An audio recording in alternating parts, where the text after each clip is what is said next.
मोदी जी पर एक और बहुत भयानक इल्जाम लगाया गया है, जिसमें कहा गया है कि मोदी जी महिलाओं से मसाज कराते हुए एक वीडियो शेयर की गई है।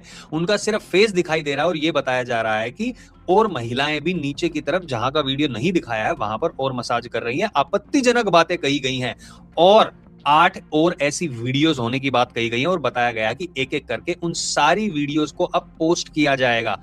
कौन है ये औरत और ये ऐसा क्यों कर रही है, ये आज की वीडियो में मैं आपको बताने वाला हूं। इस वीडियो को अंत तक देखना। बस आपसे एक अनुरोध है कि इस वीडियो को सब लोगों के साथ शेयर जरूर करना, क्योंकि जो बात मैं आपको बताने वाला हूं वो चीजें सब लोगों तक जानी चाहिए, ताकि मोदी जी का नाम लेकर कोई भी ऐसी कोशिश ना कर पाए दोबारा और उनको सख्त से सख्त सजा होनी चाहिए।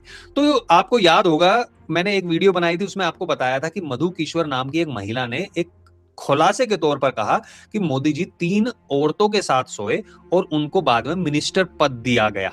और ये बात कही थी मधु किश्वर ने, जो मोदी के नाम का प्रमोशन कर रही थी 2014 से पहले, कि बहुत अच्छे आदमी है। और जो ये ट्रेन का जो भी वहां पर दंगे हुए थे गुजरात में, उसके नाम पर जो मोदी को बदनाम किया गया था वो सारा गलत था। और ये प्रोफेसर रह चुकी हैं। इनकी अपेक्षा थी कि इनको या तो कहीं पे मंत्री बनाया जाए, एजुकेशन मिनिस्टर, या राज्यसभा की सीट दी जाए, कुछ दी जाए। लेकिन जब मोदी की सरकार आई तो इनको एक सिरे से दरकिनार कर दिया गया। अब मोदी जी का प्रमोशन जितने लोग करते हैं कि भाई मोदी जी अच्छा काम कर रहे हैं, इन्होंने ये अच्छा किया, तो सबको तो सीटें नहीं मिल सकती, सबको मिनिस्टर नहीं बनाया जा सकता।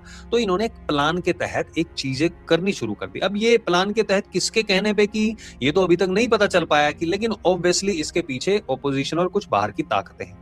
अब उन्होंने इल्जाम लगाया है कि एक महिला के साथ एक वीडियो दिखाया जा रहा है, वो महिला का चेहरा नहीं दिखाया जा रहा है, बस बाल बाल दिखाए जा रहे हैं और मुंह पे मसाज कर रहे हैं बड़ी प्यार से। सफेद दाढ़ी दिख रही है और ऐसा दिखाया जा रहा है जैसे कि वो नरेंद्र मोदी हों, यानी कि देश के, भारत के प्रधानमंत्री। लेकिन उसकी सच्चाई मैं आपको वो भी बताऊंगा कि इंस्टाग्राम की एक इन्फ्लुएंसर है, वो अपने पति के फेस की मसाज करते हुए उसने डाला था और उसका चेहरा भी दिखाई दे रहा है उसमें। वो कुछ कुछ मोदी जी से मिलता जुलता है, अगर मतलब दाढ़ी वगैरह देखे, लेकिन फेस को अगर देखे वो बिल्कुल भी नहीं मिल रहा, बस दाढ़ी और जो स्ट्रक्चर है वैसे मिल रहा था। तो काफी दूर से था और सिर्फ इतना दिखाया गया था, तो उसको ऐसे पोर्ट्रेट किया गया कि वो प्रधानमंत्री मोदी जी। अब ये ऐसी चीजें हो क्यों रही हैं, आप ये सोचिए। मोदी जी की छवि को धूमिल करने के लिए सब किया जा रहा है। अब भारत की अर्थव्यवस्था आगे बढ़ रही थी, भारत की अर्थव्यवस्था चौथे नंबर पर पहुंच गई थी, अब इसको तीसरे नंबर पर लाया ना था।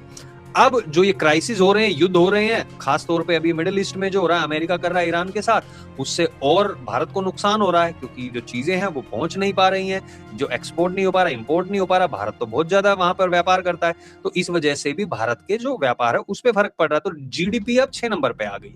भारत के अंदर दंगे किए जा रहे हैं, आपने देखा, सुनियोजित तरीके से बताया गया। 17 ऐसे ग्रुप्स पकड़े गए हैं व्हाट्सएप के, जिसमें नोएडा, लखनऊ, ये जहां जहां पे ये आगजनी ये सब हुई है ना, इनको प्लान तरीके से किया गया था। ये सब हो क्यों रहा है, जहां पे बंगाल में भी चुनाव हो रहे हैं और जगह पे भी, असम में चुनाव हुए और भी कई जगह पे चुनाव हो रहे हैं, उसी टाइम पे क्यों हो रहा है? मोदी के ऊपर एक के बाद एक हमले क्यों किए जा रहे हैं? ये दिखाने के लिए कि मोदी को नीचे लाया जा सके। और जीडीपी तो नीचे जाएगी अब, जब संकट आ रहा है तो पूरे विश्व में, लेकिन मोदी को कैसे नीचे उतारा जाए सीट से, उसका एक और बड़ा कारण है राहुल गांधी की नागरिकता पे भी फैसला आ गया है कि भाई इसके ऊपर एफआईआर की जाए। जो सबूत पेश किए गए थे वो इनफ एविडेंस है एफआईआर करने के लिए राहुल गांधी पर। राहुल गांधी की पर एफआईआर हो गए तो किन किन को फायदा होगा, ये मैंने आपको कल की वीडियो में बताया था। लेकिन ये महिला जो कर रही है, ये उनका कैरेक्टर असैसिनेशन कर रही है। यही काम राहुल गांधी भी कर रहे हैं। वो संसद में खड़े होकर कहते हैं मोदी जी ने भाषण दिया, और वो भी 16 तारीख को। अब 16 नंबर को आप देख लेना। अब मैं आपके लिए पजल छोड़ता हूं। 16 नंबर को एप्स्टीन से कनेक्ट करके दिखा रहे थे। अगर भैया तुम्हारे पास कोई सबूत है तो तुम पेश करो। तुम्हारे बारे में तो उसमें क्या चीजें लिखी हुई थी? 1 नंबर का मंदबुद्धि है, इसको कुछ नहीं आता है, अपने खानदान में सबसे बेकार, जिसको विरासत में सब कुछ मिला, किसी काम का नहीं है, ये सब लिखा गया था, किसी ने लिखा था। एप्स्टीन फाइल में आप सर्च कर लो, मेरी बात मत मानो, वहां पे जाके सर्च करना राहुल गांधी, ये सब लिखा हुआ नहीं लिखा, आपको दिख जाएगा। मोदी जी के बारे में किसी ने, फलाने ने, किसी ने किसी को कहा हुआ है कि मोदी जी वहां गए हैं, प्रधानमंत्री बन गए हैं। ना कुछ ऐसा जिक्र कि मोदी ने खुद कुछ किया हो, खुद कुछ कहा हो, खुद कुछ देखा हो, सुना हो, कुछ भी नहीं है।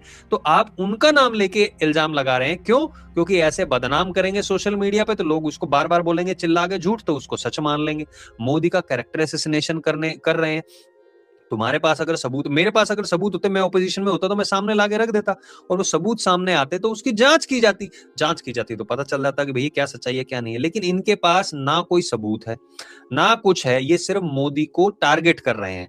ये महिलाओं को सामने लाकर, महिलाओं की बात कर रहे हैं, महिला का जो बिल था, आरक्षण देने की बात थी, उस पे तो इन्होंने साइन नहीं की, उस पे तो इन्होंने वोट नहीं दी।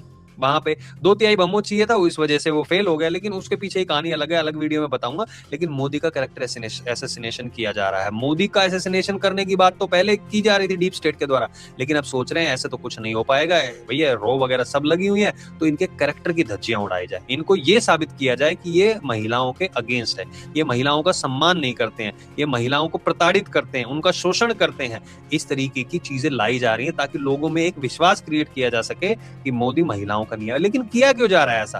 क्योंकि ज्यादातर मोदी को सपोर्ट करने वाली महिलाएं हैं, और उसमें कुछ मुस्लिम महिलाएं भी हैं, क्योंकि मोदी जी ने 4 तलाक का जो कानून है वो लेके आए थे कि भाई तलाक तलाक करके तुम नहीं दे सकते हो, वो कानून लेके आए।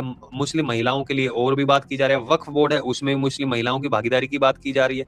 चलो मुस्लिम महिलाओं को छोड़ दो, हिंदू महिलाओं में कितना ज्यादा क्रेज है आप लोगों ने देखा ही है कि महिलाएं मोदी के साथ खड़ी रहती हैं, और वोट शेयर महिलाओं का बढ़ रहा है भारत में। तो सीधा सीधा है, ये एक चीज जो दिखाई जाती है वो नहीं है, उसके पीछे की जो सारी कहानी आती है वो आती है सत्ता पे आकर रुक जाती है। जो कांग्रेस को पावर का नशा हो गया था, जो गांधी परिवार को, वो नशा अभी तक उतरा नहीं है। ये सोचे किस तरीके से हम फिर से जाके इस पावर में, इस गद्दी पे बैठ जाएं। लेकिन कांग्रेस को एक बात समझनी पड़ेगी, जब तक आप गांधी कह रहा हूं मैं, गेहंडी परिवार को, क्योंकि गेहंडी थे ना पहले, गांधी बाद में बने, गेहंडी परिवार को जब तक आप अलग नहीं करोगे तब तक कांग्रेस का कुछ नहीं हो सकता है। ये बट्टाधार करके मानेंगे।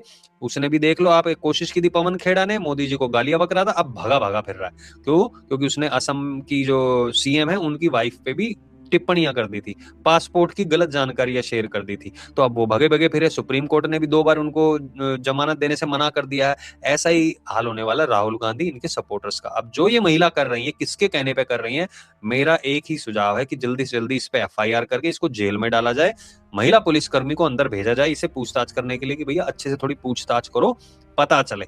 ये चीजें होनी चाहिए। ये बार बार जो टारगेट किया जा रहा है मोदी जी को, ये अच्छी चीज नहीं है। अगर किसी के पास सबूत है तो आप सामने लेके आ जाइए। अब मैं कहता हूं कि केजरीवाल मुझे महाचोर लगता है, तो मैं उसके सबूत के तौर पे कह सकता हूं कि भाई महाचोर मैं इसलिए मानता हूं उसको क्योंकि उसने 30 करोड़ से ऊपर अपना शीश महल बनाने में लगा दिया। अब महाचोर इसमें क्यों कहता हूं? क्योंकि उसने बोल के आया था कि मैं कभी गाड़ी नहीं लूंगा, ये घर नहीं बनाऊंगा, 2 बेडरूम के उसमें रहूंगा। तो मेरे लिए इसका जो परिभाषा है वो महाचोर है कि भाई तुमने मना किया था और तुमने लिया है, और तुम जनता को धोखा दे रहे हो। तो तुम्हारे पास अगर कुछ चीज है तो वो लेके आओ भाई सामने। और ऐसी महिलाओं को जेल में डाले जाना चाहिए ताकि और भी कोई लोग इस तरीके की टिप्पणी ना करें। भाई पहले कभी ऐसा नहीं होता था, लेकिन अब इसलिए ऐसा हो रहा है क्योंकि मोदी जी को हटाना इनके वश में नहीं रहा है। जब काम सीधी उंगली से नहीं निकलता, टेढ़ी करने की कोशिश कर रहे हैं, लेकिन वो फिर भी नहीं हो पा रहा। आप लोगों से जानना चाहता हूं कि आप मोदी जी को प्रधानमंत्री देखना चाहते हैं, नहीं देखना चाहते? क्या आप मोदी जी पर विश्वास करते हैं पूर्ण, या नहीं करते हैं? और अगर मोदी जी को प्रधानमंत्री नहीं देखना चाहते तो किसको देखना चाहते हैं, राहुल गांधी को या फिर योगी आदित्यनाथ को? कमेंट सेक्शन में जरूर लिख के इस वीडियो को शेयर जरूर करना सब लोगों के साथ। बहुत बहुत धन्यवाद वीडियो देखने के लिए। जय हिंद, जय भारत।